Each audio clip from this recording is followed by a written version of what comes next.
Votre jardinerie Calencotte vous présente les bons conseils de Roland. Les orchidées font partie des plantes les plus populaires. C'est un peu normal avec leur beauté et leur diversité. Déjà dès l'Antiquité, les orchidées sont mentionnées dans les écrits anciens de la Grèce et de la Chine.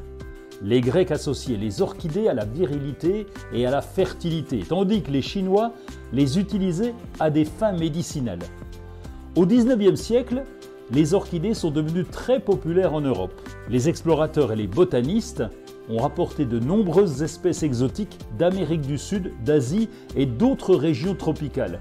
Cette période a vu une véritable orchidomanie avec des collectionneurs prêts à payer des sommes considérables pour des spécimens rares.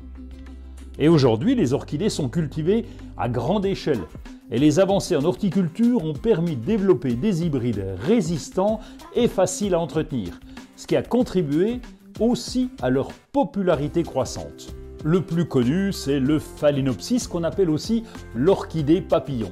Lui, on l'aime pour ses grandes fleurs plates et ses longues tiges florales. Les fleurs peuvent varier en couleur, allant du blanc au rose, au violet et au jaune. Elles sont relativement faciles à entretenir.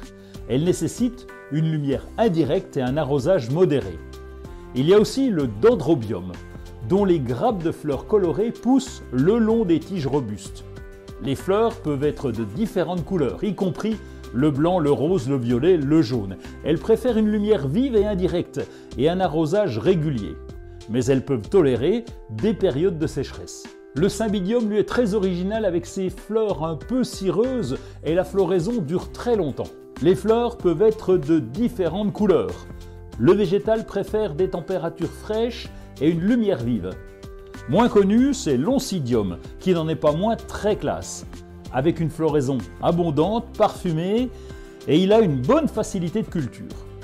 Les plantes développent des grappes de petites fleurs jaunes ou brunes, ou même rouges, et plus rarement roses. Dans beaucoup de cultures, les orchidées symbolisent la beauté, l'amour, la luxure, alors on va en profiter.